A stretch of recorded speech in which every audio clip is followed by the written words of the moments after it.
Agar oyijoningiz kelin poshi bugun 30 kishilik salat qiling, mehmonlar keladi deb qolsalar, qo'rqmasdan ushbu lansay yoki bo'lmasa funchoza salatini bemalol tayyorlab ko'rishingiz mumkin. Ishimizni avval go'shtlarni somoncha uzunchoq shaklda to'g'rab olishdan boshlaymiz. Tovaga yog', go'sht solib, maydalangan sarimsoq, piyoz, tuz va ziravorlar qo'shib qovurib olamiz. So'ngra kattaroq qilib to'g'ralgan piyozlarni qo'shamiz. Bir osh qoshiqda soya qo'shamiz. Biroz achchiqroq bo'lishini xohlasanglar, shu joyda achchiq paprika qo'shib yuboramiz. Ozgina suv solib 10 daqiqaga dimlab qo'yamiz. Funchoza xamiriga suv qaynatmoqchi edim. Elektr choynagimda yaxshigina nakib yig'ilganini ko'rdim. Bugungi keladigan mehmonlar ham choyni mazza qilib ichsin. O'zidan chiqqan qoshiqchasida bavidan qo'shib yubordim. Ustiga qaynab turgan suvni qo'yib, birozdan so'ng bitta chayib tozalab yubordim. Bavi ekologik toza mahsulot bo'lgani uchun idish-tovoqlarga bemalol qo'rqmasdan ishlatsanglar bo'ladi. Ichlari bo'lsa o'zim maksimum ko'radigan darajada yaltillab chiqdi. Endi bo'lsa funchoza xamiriga ham bemalol qaynagan suv qo'yib, 8 daqiqa suvda qoldirib, ustini yopib qo'yamiz.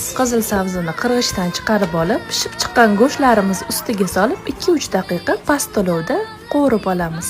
Svetofor bulg'oralarini ham somoncha shaklda to'g'rab, ularni ham 2-3 daqiqa qovurib olamiz. 2-3 daqiqa qovurib olib, gazimizni o'chiramiz. Shu joyda bodringlarni ham somoncha shaklda to'g'rab olamiz. Funchoza xamirini muzdek suvga chayib olish yodingizdan chiqmasin. Yeyishga qulay qilib kesib olib, hamma masalliqlarimizni solamiz. Ozgina uksus va bir osh qoshiqda soya qo'shib boramiz. Yirikroq to'g'ralgan kashnich va ko'k piyoz qo'shib aralashtirib olamiz. Ushbu soatda qo'limizda aralashtirganimiz juda ham qulay. Mana bir tovora bo'lib chiqadigan 30 kishilik salatimiz ham tayyor. Juda ham mazali chiqadi. Oling siz ham yeb ko'ring.